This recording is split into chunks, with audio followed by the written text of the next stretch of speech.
Thank you for listening to Depictions Media Radio.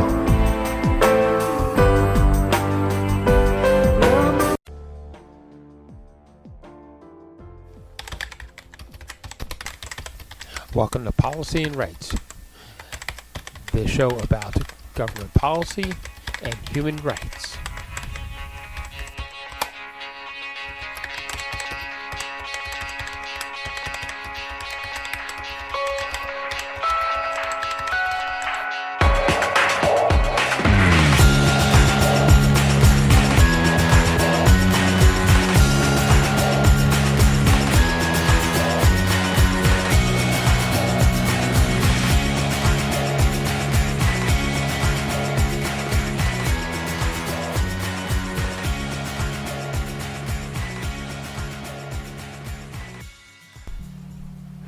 All right, welcome back to Policy and Rights here on Depictions Media Radio. I'm your host, Michael Clogs.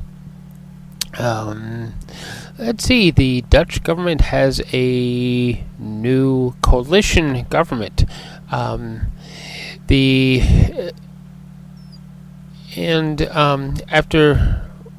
several months, the far-right PVV won the Dutch elections. The Netherlands finally has a new government after months of political wrangling, and agreement was reached for the new Dutch government to be led by a surprise pick, Dick Schoof. And Dick Schoof, who is he? The former head of Dutch intelligence service. He was the fifth person approach to preside over the eclectic coalition government, and among a few palatable candidates for all four parties. He pushed back a planned retirement to take over from Mark Rutte, the Netherlands' longest-serving prime minister. What else should we know about this new government? Is the coalition Mr. Schoof will govern includes Mr. Wilders of the PVV, the largest party. Other members of the coalition will be Conservative Liberal VVD, the Farmer Citizens Movement, and the new to government's centrist New Social Contract, which promised to restore public trust in politics. It's something that we probably all need around the world, is more public trust in the politicians. Maybe we need more politicians that are actually trustworthy. Okay, Mr. Biden is defending his performance against Mr. Trump in the debates. President Joe Biden was blamed for extensive international travel for his poor performance in the first election debate last week against Republican rival Donald Trump. I didn't listen to my staff, and then I nearly fell apart on stage, he said. His remarks at a private fundraiser on Tuesday evening came after a congressman from Texas became the first sitting Democratic lawmaker to call for him to step aside following the debate. So far, most Democrats asked about Mr. Biden's place in the race has said it was his decision whether to run or pull out. I am hopeful that he will make the painful and difficult decision to withdraw. That was from Representative Lowy Gunnewiek.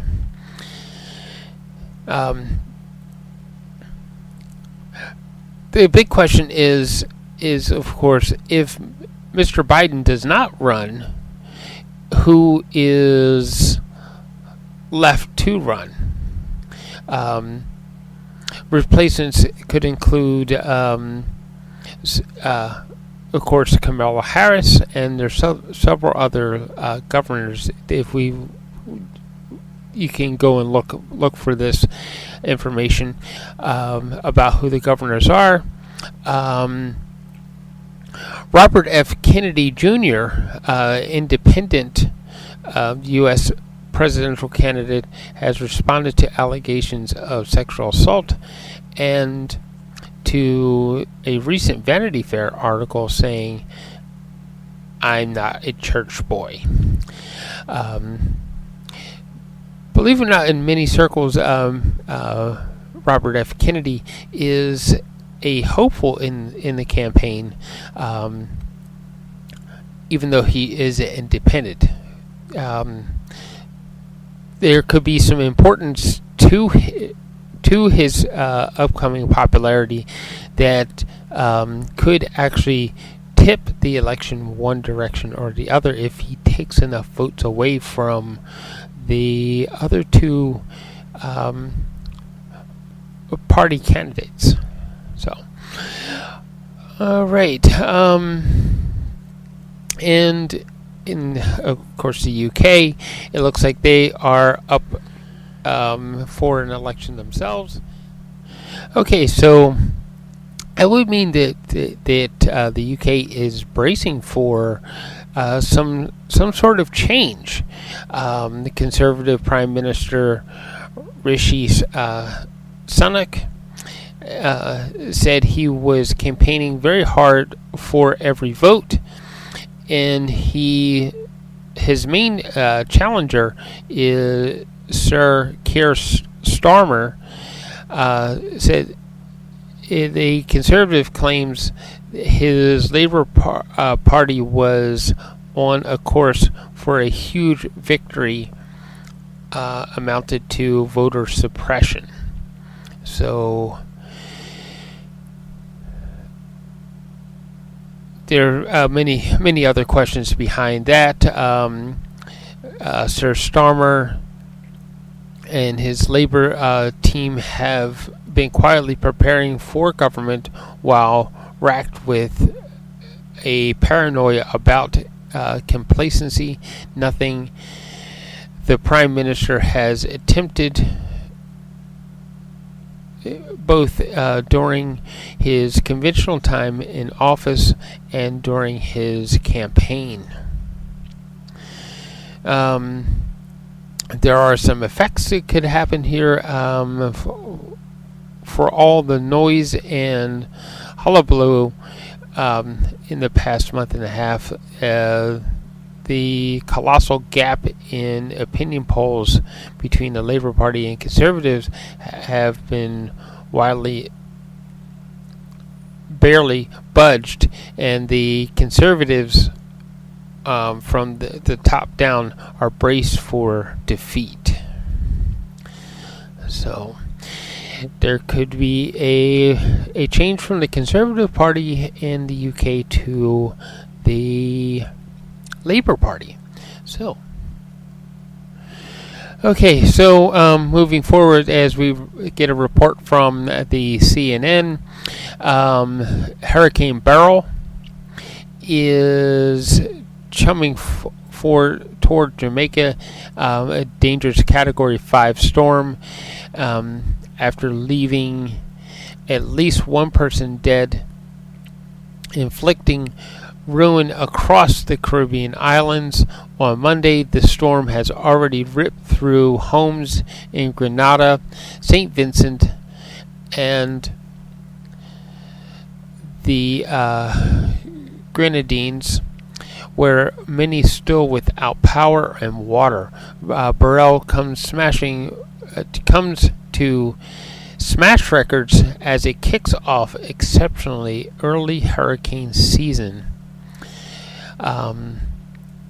We did hear Mr. Biden yesterday talking about that that his administration were blaming this, of course, on climate change and saying that it could be the first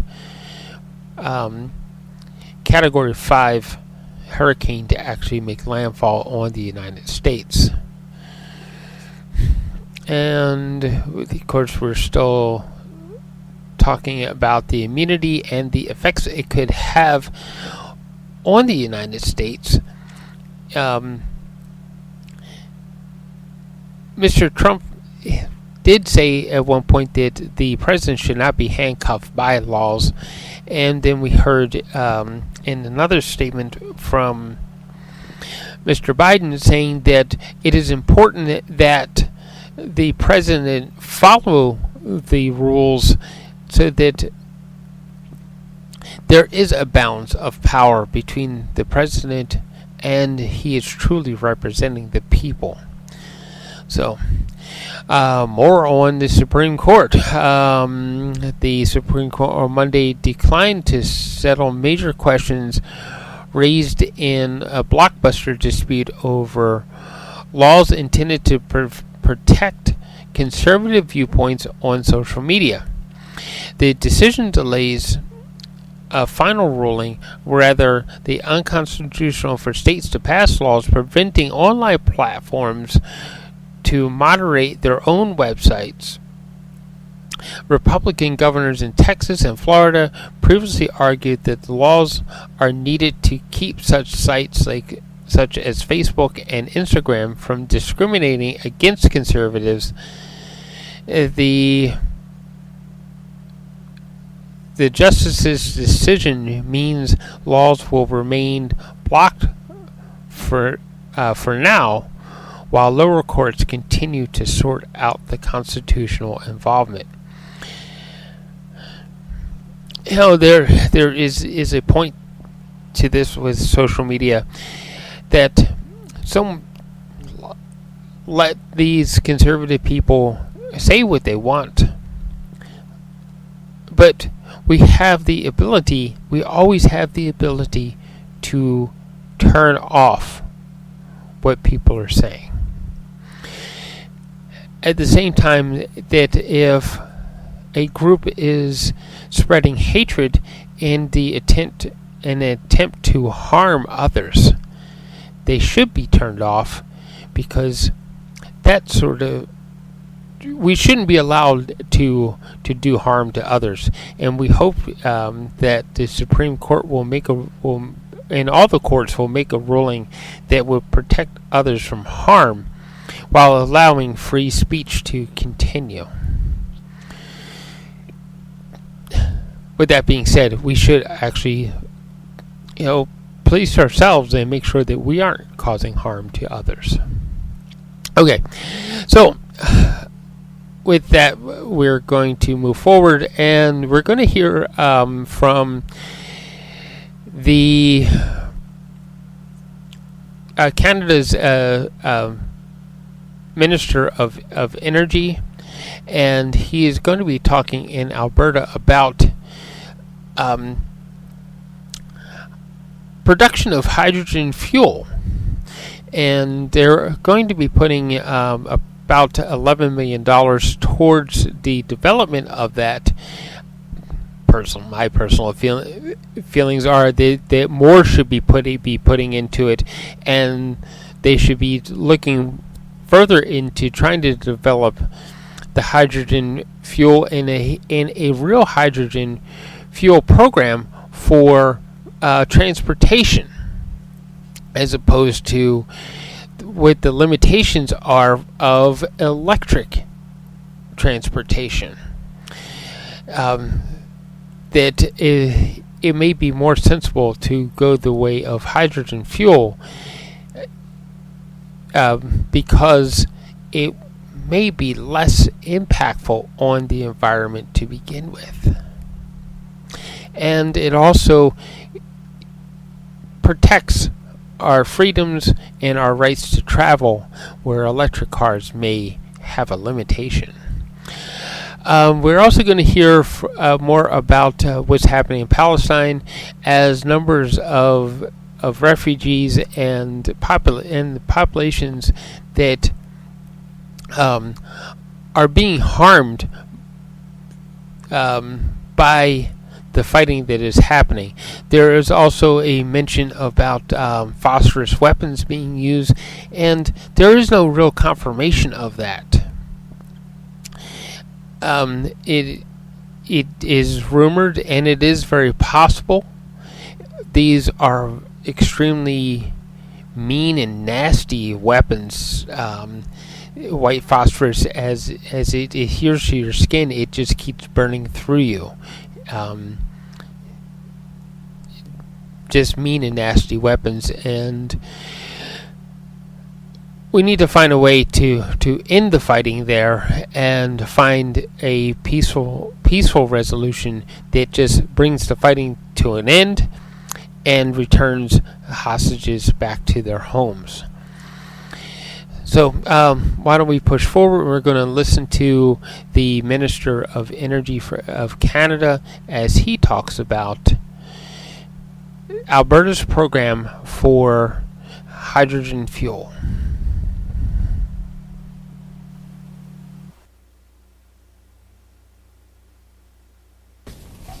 Hi guys, thank you, Stuart. Good morning, and a warm welcome to everyone joining us today for this important announcement. I'm Tanya Carrera from Natural Resources Canada, and I'll be your MC for this event. I'm joined by the Honourable Jonathan Wilkinson, Minister of Energy and Natural Resources, as well as Lowy Gunnewiek, the CTO and Global Strategy Lead from New Wave Hydrogen. So to start, I'd like to acknowledge that we're meeting on the traditional territories of the people of the Treaty 7 region in southern Alberta and home to the Métis Nation of Alberta, Districts 5 and 6. We honor, recognize, and respect these Indigenous people as the traditional stewards of the lands which we share today. I think we can all agree that climate change is a major threat to every community on this planet, as the folks in this region know all too well. Canada and the world need to drastically speed up efforts to reduce greenhouse gas emissions. It's as simple as that. To do so, we need to use every tool at our disposal, and one of the best tools in our arsenal is clean energy. To reach Canada's ambitious climate targets and leave a healthy natural heritage for future generations, we need the ideas, knowledge, and involvement of everyone. And the announcement for which we are gathered here today demonstrates this. So without further ado, let's get to the matter at hand. Please join me in welcoming the Minister of Energy and Natural Resources, Jonathan Wilkinson, to the mic.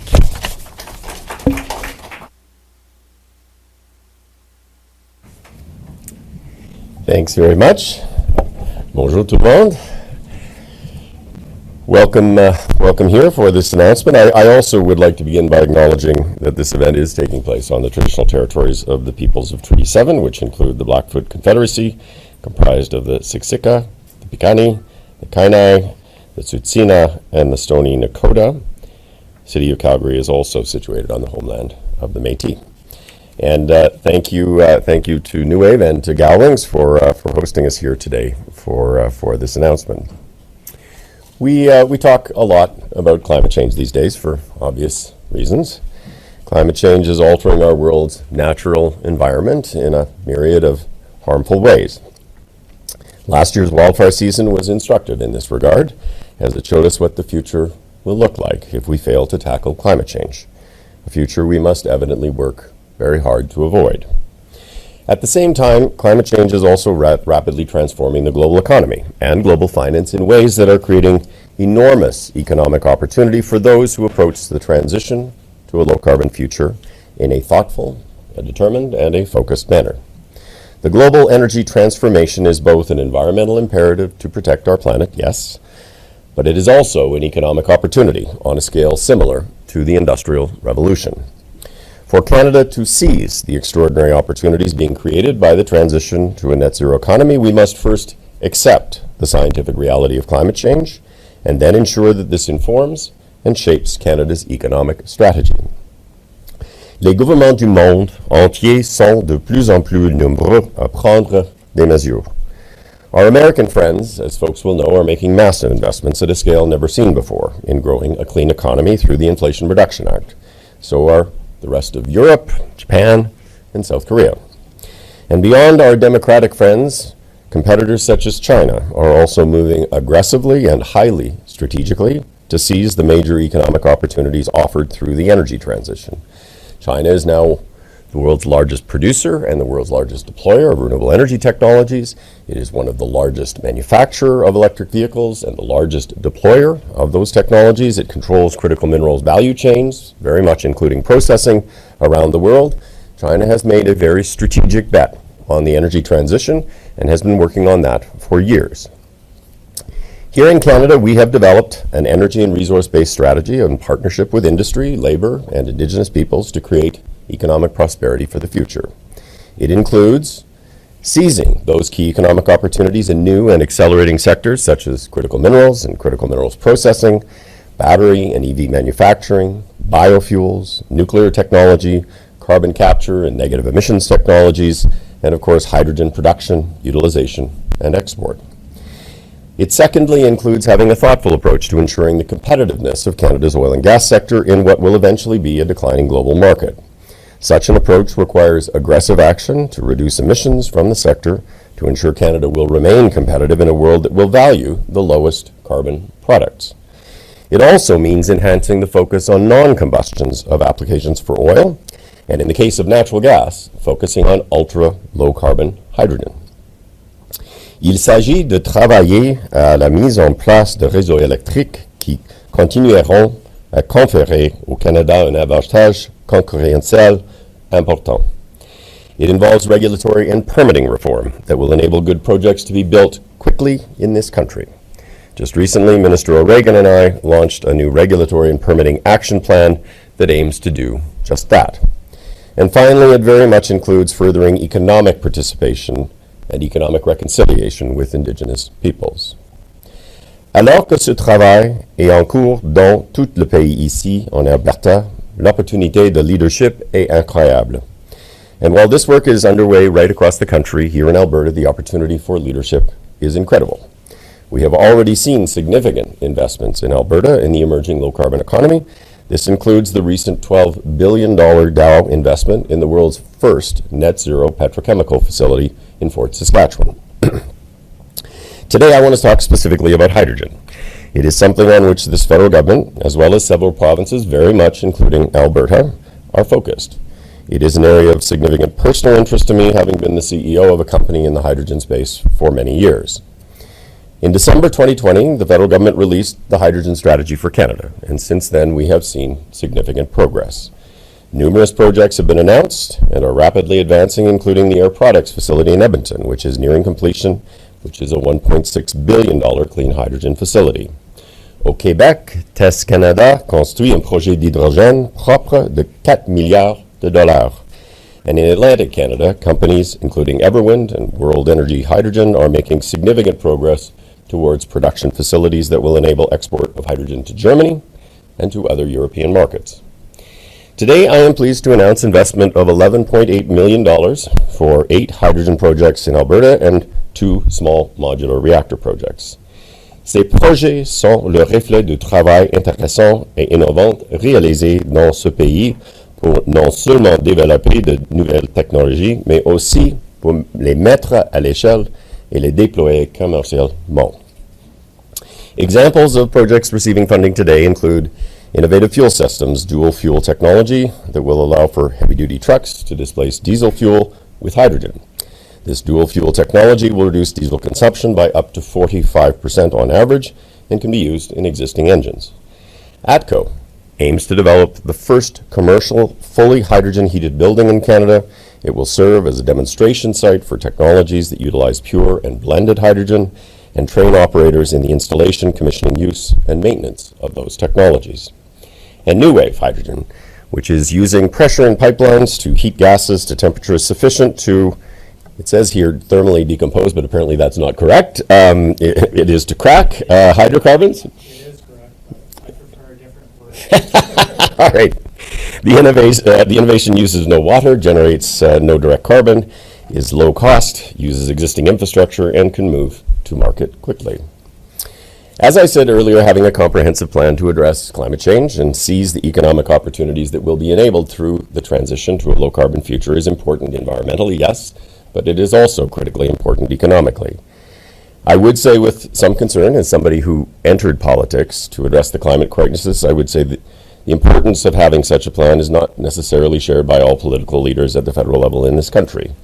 And I would just simply reiterate that to have a relevant plan, relevant economic plan for the future, we must acknowledge the reality, the scientific reality of climate change, and focus on those opportunities that will come through this transition.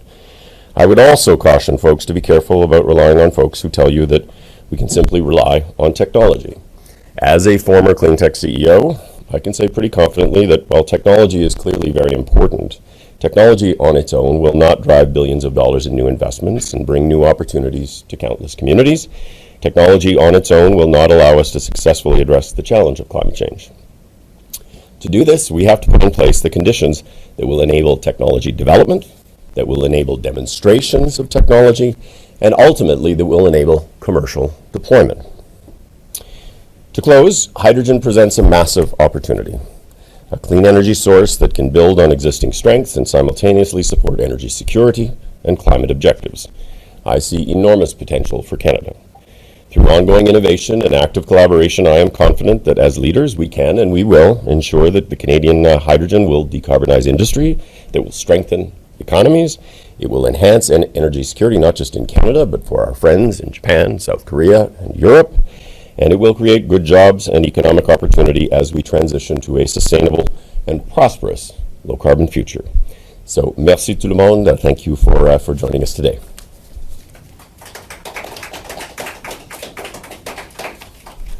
Thank you, Minister Wilkinson. And now I'll turn the mic over to Lowy Gunnewiek from New Wave Hydrogen.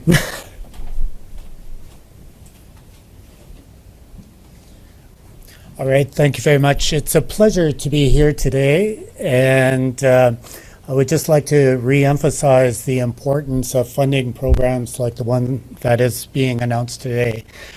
These types of programs are absolutely critical to the companies that are working in the clean tech ecosystem in Canada and beyond. And they provide support and vision for where we need to go as we work hard to decarbonize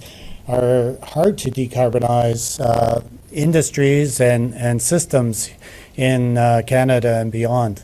I believe that New Wave Hydrogen is a great example of the kind of technology that we're trying to build and develop and implement.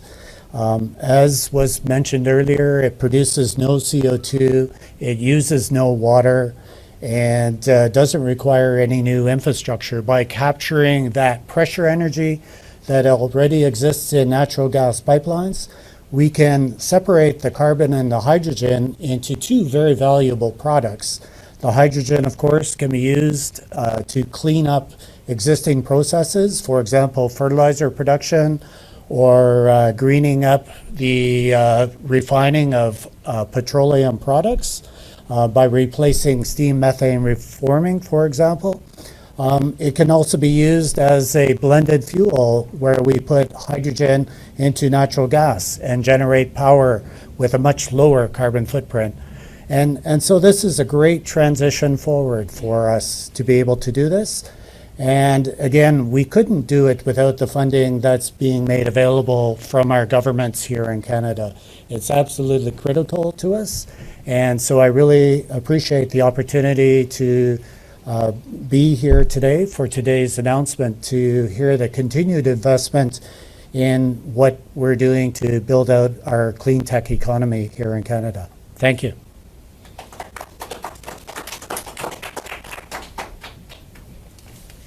Thank you, Lowy. And thanks again for coming today. And we'll now turn to the media Q&A. Please welcome Carolyn Swankin from Minister Wilkinson's office.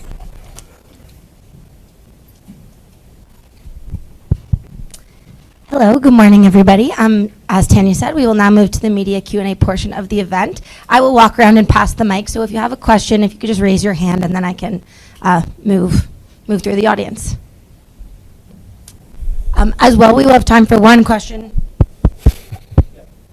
Okay, I mean, the room's not very big, so it's okay. We'll have time for one question and one follow-up per reporter, and if you could please just state your name and your outlet before you ask your question. Sean Polzer, Western Standard. I'm just wondering if you had any comment on the decision from Northvolt. Apparently they're scaling back, and there's some question over what the future viability of the Quebec plant is going to be, and also the efficacy of subsidizing these supply chains without any kind of certainty of whether or not they're actually going to work. So I guess maybe let me start with the second one. The world is transforming in terms of transportation. As you will know very well, transportation is one of the largest single sources of emissions in Canada, but also in other countries around the world. And the move towards electrification is rapid. In many parts of the world, you see it actually in advance of Canada. Certainly in China, you see enormous deployment of electric vehicles, but the same thing is true in Europe. And here in Canada, while it's not true in every province and territory, provinces that actually have partnered with the federal government to work on this, including provinces like British Columbia, you see very, very high adoption of electric vehicles. So there will be a market. Canada needs to ensure that we are a participant, that our auto supply chain that employs hundreds of thousands of people in this country actually continues, and that we actually augment that, grow it in terms of the number of people that are working on it. And we use that all the way up the value chain in terms of critical minerals mines, critical minerals processing. So I am very, very positive in terms of the work that's been done to secure the mandates to do on the earlier stages of it, which is opening new mines and actually getting the processing facilities in Canada. In terms of Northvolt, I'm not sure exactly what you're referring to, but certainly there have been some challenges in Quebec with respect to the environmental permit that exists for Northvolt. And that is an issue that they have been working through with the government of Quebec, which is the relevant government in terms of jurisdiction. And I expect to see that project move forward. I have basis to believe that it's not. Apparently the CEO gave an interview to Swedish media that they're doing a strategic review and they're refocusing. They're also building a big plant, a giga plant in Germany, and apparently the Quebec plant is part of that review. But that's just... Companies go and do strategic reviews all of the time, and I would just suggest that a company like Northvolt is going to need somewhere to actually produce these kinds of things in North America. One of the reasons why Northvolt and Volkswagen and others have actually located facilities have chosen to do so in Canada is actually because Canada has a relatively clean electricity grid, which the Americans do not. It's a competitive advantage for Canada, and that's one of the reasons why we need to move forward with things like the clean electricity regulation. Okay, and then as a follow-up, you were talking about technology not being a silver bullet for reducing emissions. Just wondering if you had any comment on the Shell announcement on the carbon capture Quest program. Seems to be that we're talking multi-billion-dollar investments in this technology. Do you think that this particular technology will be able to contribute to Canada's emissions reduction goals? Yeah, I mean, I certainly welcome the Shell announcement. I think it was a big step forward. And I think that what Shell would tell you is the catalyst for that was the finalization of the investment tax credit federally, which actually pays a significant portion of the upfront capital costs. That is an important first step. We see significant opportunity to reduce emissions in the oil and gas sector and in other heavy industries through the use of carbon capture, utilization, and storage. And I expect that you are going to see some other announcements in the relatively near term. Let's move forward to the United Nations, and we're going to hear more about what is happening in Palestine and about the number of civilians that are really being affected because of the prolonged fighting.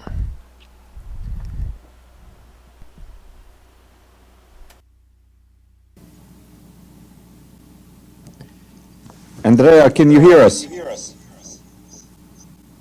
Loud and clear. Excellent. Good morning. We've got some people here. We've got some people who will be joining online very shortly. But I think in the interest of time, I'd like you to go ahead. We're obviously delighted to welcome our friend and colleague Andrea Domenico, who is the head of OCHA for the Occupied Palestinian Territory, who is briefing us from Jerusalem, if I'm not mistaken, to give us an update on the situation there and also on some new population estimates that will come out today. So, Andrea, please go ahead. Thank you very much, Stefan, and good morning, everybody. I will start saying that, here we are again at the crossroad where the United Nations and its partner has to reset their operations. You might have seen that the latest information from Gaza with an evacuation order that has impacted a third of the strip, 117 square kilometers. Much less impactful in terms of the people, because of course, unfortunately, people are already concentrated in other areas, and some of the areas covered by the evacuation orders are indeed have been already either subject to previous evacuation order or fighting that has happened in the previous months. So the population has already left. But what we saw the last 2 days, since Monday afternoon when the evacuation order was issued, we have seen a constant flow of people moving out. We estimated up to 250,000 people could be affected by this evacuation order. But we are trying to monitor, and it's very difficult for us to be on the ground in all places, trying to monitor the different patterns and be more precise in terms of the number of people that currently are moving. And that leads me to the point on the overall situation of and the numbers around populations that we wanted to brief you about today. At the moment, we estimate that 9 of every 10 people in Gaza Strip have been internally displaced at least once, if not up to 10 times, unfortunately, since October. And I was speaking with colleagues that we have recently recruited to scale up our operations, and they were telling me themselves that they have been with their family moving 9, 10 times. A few times in the north, a few times in Khan Yunis, then go back to Rafah, now up again to Khan Yunis in Derbala. So it's a constant movement. We were looking at the projections of the overall population data that the Palestinian Center of Statistics, Bureau of Statistics is publishing based on the natural growth of the population in Gaza. And that was situating the overall population in Gaza at 2.3 million people, roughly. It's a bit less than 2.3 in reality. Then we thought that now 9 months into this in this crisis, we had to look into some numbers that are the only safe numbers and known numbers that we have. That includes the 110,000 people that have been able to exit Gaza, according to the border authority, and the recordings of those movements since October. We also have to take into account the 37,000 people that have been killed, more than 37,000 people that have been killed according to the Ministry of Health.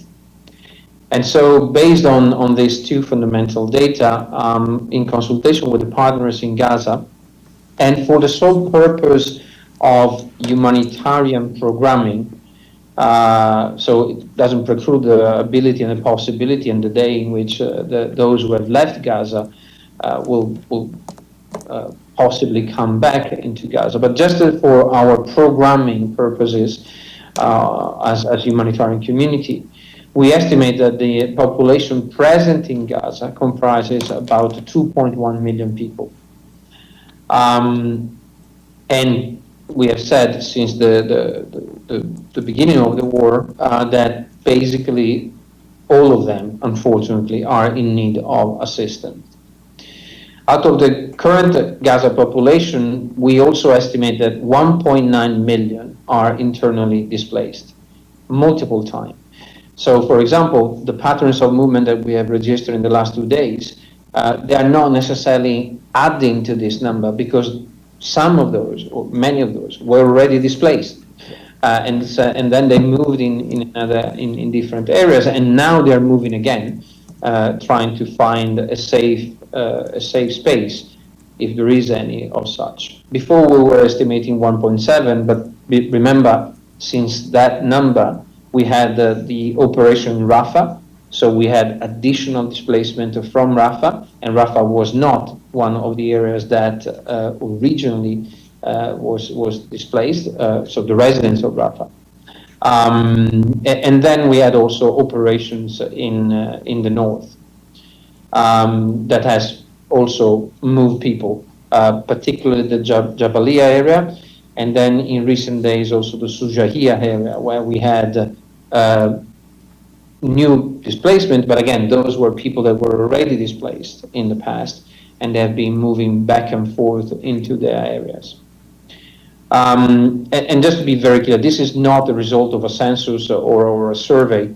This just represents the sort of a dynamic that we produce based on several sources, including internet usage, mobile phone usage, and trying also to cross-check with colleagues on the ground when this is possible.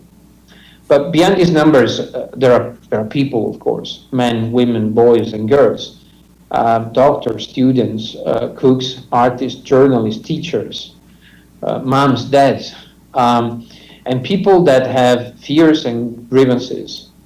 And they had probably dreams and hopes. The less and less I fear today, unfortunately. People who, in the last 9 months, have been moved around like pawns in a board game, forced from one location to the next location, to the next location, to the next location, irrespective of our ability of support them, and irrespective of the availability of services wherever they land. They've been forced to move because of the patterns of the war. Heavy fighting that has, of course, impacted them whenever they took the risk to stay where their houses were, or where their tents and huts and makeshift shelter was built up. And they moved in an overcrowded area. What we're seeing, unfortunately, is patterns that more and more resemble and go back to the originally identified area where the government of Israel and the IDF told us that they want to concentrate all the people. And that's what the patterns that we consistently see unfolding in front of our eyes.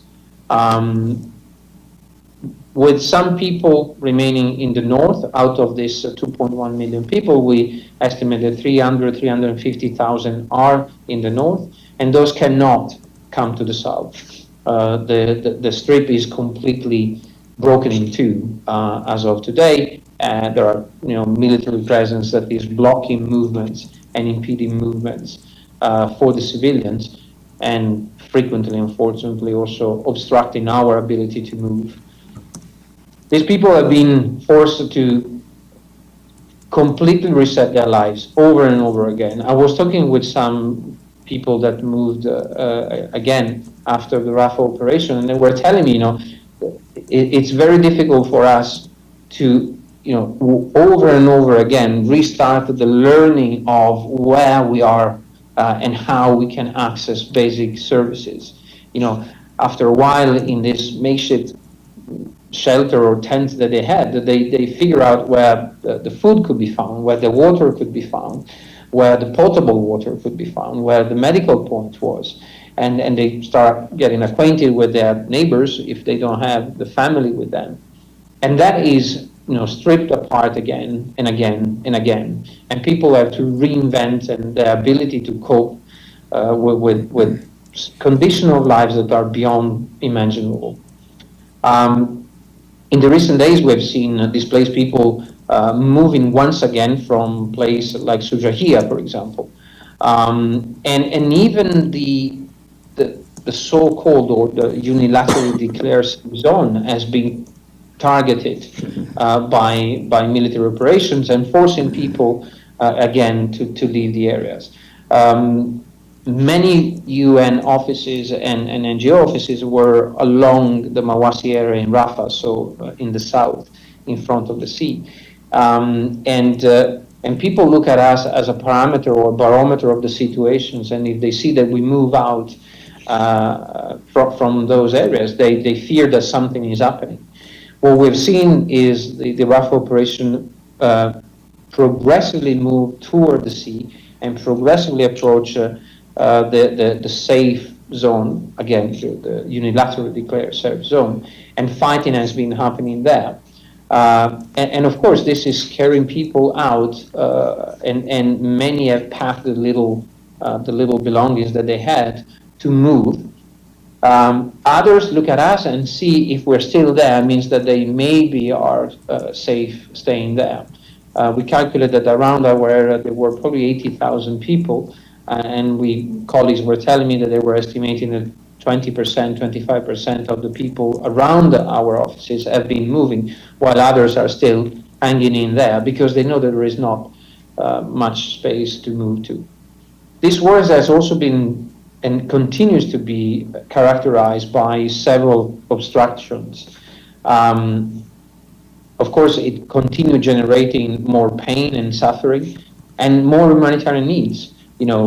People need water, food, shelter, healthcare, hygiene, protection, and we struggle to deliver this. There has been in the recent days our USG, as Mr. Griffith has repeated again, we are there to stay and deliver and to help people. But delivering for us is a daily struggle. Literally, we have to make gigantic efforts to sustain some lifelining of our services. The delivery of fuel. One thing, fuel is why would that be so important? But fuel allows hospitals to continue providing services, life-saving, life-sustaining services in hospitals. Fuel allows water to be desalinized and provide basically drinking water to people. Fuel allows us to move food around and bring to the multiple number of NGOs that are cooking in tequilas and offering food and meals to people that is desperate in need. Just like the displaced people, our humanitarian operation is subject to continuously reset. Before the war, our humanitarian hub was in Gaza City in the north. Then you might remember the night between the 11th and 12th of October, in the middle of the night, the Israeli Authority ordered us to abandon those facilities and move south. We had to comply to protect the lives of our staff, leaving behind warehouse supplies, vehicles, equipment, and bring with us whatever we could, grabbing those things, in between bombardment that was unfolding all around. We left with a feeling of guilt because we knew that we were leaving behind civilians. And since then, we have been quite determined to, not being pushed every time by the conditions to move, unless really the safety comes into line. And in that case, of course, we have to make sure that our colleagues stay safe. But we really need to draw a line of enough for the people, enough for this war that keeps on tearing apart the life of people. We were forced to reestablish our entire humanitarian mechanism from scratch in the south, identify new facilities, finding new staff, or helping our colleagues to come back to work because they were all traumatized, all had lost their homes, many have lost their family members, and it was a difficult journey. And we did it. But then again, was the part of the operation at some point were based on Khan Yunis and then Rafah, and then Khan Yunis operation came in. And again, we had to reinvent our footprint and our operations. And today, our hub was in Rafah. Again, is gone. And they're, the military operation are pushing again and flipping again completely the table. In the last weeks, we have been discussing a lot with the Israeli and the humanitarian community how to resume our ability to bring assistance in from Khan Abu Salem, so inside Gaza, and distribute throughout the Strip. And we have been engineering a lot of solutions and trying and testing, improving and failing at times. And And now, with this evacuation order, all this has been again wiped out. By the way, as of yesterday, with the Monday evacuation order, the Gaza European hospital has been impacted. Yesterday, we were busy in evacuating the patients remaining in the Gaza hospitals, but in the meantime, many, including patients, doctors, nurses, staff, have left already on Monday. And then late in the evening, the Israelis said, but we did not intend to evacuate the hospital or ask the evacuation of the hospitals. But first of all, they didn't tell us, they didn't communicate this to people. But then when they told us, people have the memories of what has happened in Shifa, in Nasser, in other hospitals, where, you know, doctors and patients and nurses were, you know, once the hospital was invaded by the IDF, they were arrested, interrogated. Some of them then were found days after into mass graves. So people is fear. The fear is dominant, and so people have left. And with the loss of the European Gaza Hospital, we lost one of the last hospitals that has some fundamental services. It had the last CT scan available, fully functioning, was in that hospital. This is gone.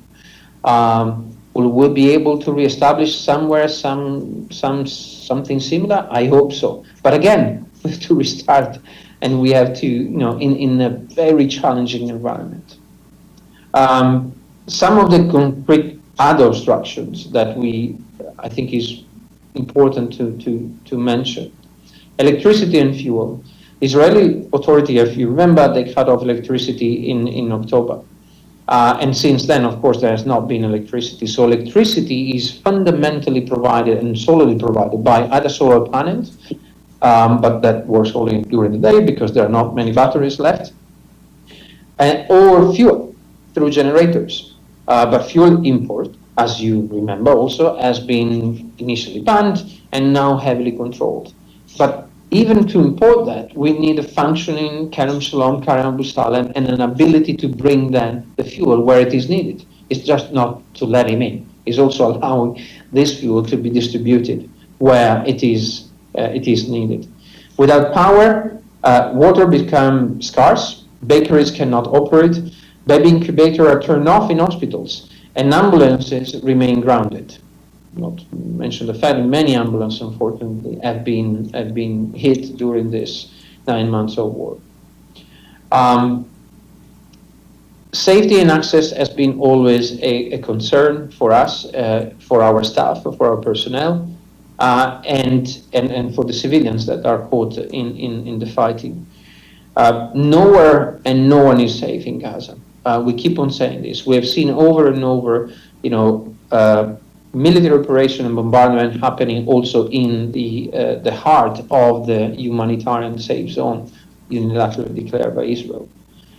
274 aid workers and volunteers, our colleagues, my colleagues, have been killed so far. You know, and many of them were killed on duty. Others were killed at home with their families and their family members. They risk their life every day. And there is no humanitarian installation that has been, or very rare humanitarian installation that have been spared when the front line moves. So despite our effort of, you know, notifying those locations, the reality of the battle on the ground that it is frequently those places are hit. You have seen the incidents affecting, you know, WFP, UNRWA many times, and other NGO colleagues and other NGO entity. The insecurity of humanitarian worker is closely related to, and unfortunately accompanied by, those campaigns that call aid organization to question for inability to deliver. We have a dialogue with Israeli daily, literally multiple times actually, and we explain our challenges. We try to find solutions. We work out, understanding that, of course, you know, war is war, and it might have his logic and his objectives. But humanitarian assistance is an obligation that all the parties have to respect, Israeli and other armed groups. And we keep on calling them all to help us to deliver the assistance that is so dearly needed desperately needed to Palestinians. Humanitarian locations and movement are of course an effort. We do a lot of effort to notify to the fighting parties in order to protect them, but also protect our colleagues, but also because it's a way for the parties to fulfill their obligations. Our role is helping the parties to fulfill their obligations. And so I really hope that we can, continue this dialogue, building more trust among the parties, in order to be able to serve people, because the condition of people are degrading day by day. You have seen the recent integrated phase classification that is, fundamentally telling us that 96% of the population in Gaza, 96%, is from emergency food insecurity or catastrophic food insecurity status. This is simply unacceptable. We need to move the dial on this. And this is not only about bringing food. It is about health. It is about water. It is about sanitation. We have a growing problem of sanitation. We cannot pick up garbage and bring it to the landfill because the landfill are not accessible. And we keep on insisting day in, day out. Finally, the last point, and I wrap up. We have made an appeal for 3.4 billion for the response in Gaza. As of now, we have only 35% covered. And you might tell me, but you're describing so many challenges to deliver, so why would you appeal for more money? The reality is that if we will be able to reach the situation where a ceasefire will be called, or even a pause, we will not be able to scale up our operation to the level necessary unless those resources are mobilized. So it is absolutely important to invest and mobilize those resources now to make sure that when this will happen, we'll be able to scale up. And in the meantime, we'll spare no effort day in, day out to increase our ability to deliver, stay and remain and protect the civilians. Final thoughts. And I do want to thank you for listening to us today here on Depictions Media Radio and Policy and Rights. We, as the human race is concerned, with all the fighting and the misconduct of our politicians, it's no wonder that some countries are saying, well, how in the world do we trust a politician to begin with? How do we trust the political system? How do we trust that a political resolution is going to come about that's going to stop the fighting that is happening in Palestine and the fighting that's happening between Russia and Ukraine? How do we know that our politicians are truly working towards those goals? How do we trust that?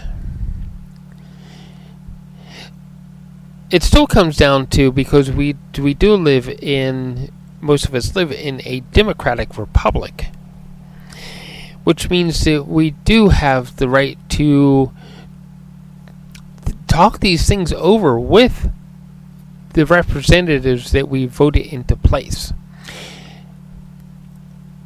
But the big question is, once we have these people voted into place, once we have said, hey, we want to give you the job, are they listening to us now?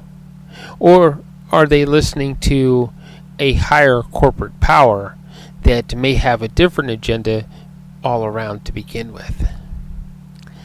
I want to thank you again for listening to Policy and Rights here on Depictions Media Radio. Click on that subscribe button wherever you may find it. Give us some support so we can keep working with you to spread love around our planet and wake people up so that they cast the votes and lift up their voices for love and trust.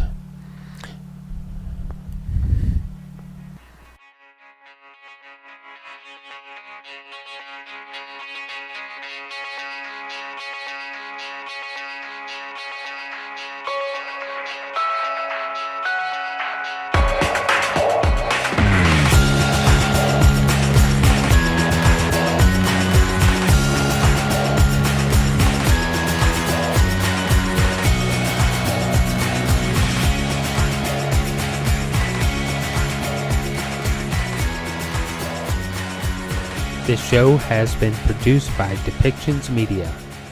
Please contact us at depictions.media for more information.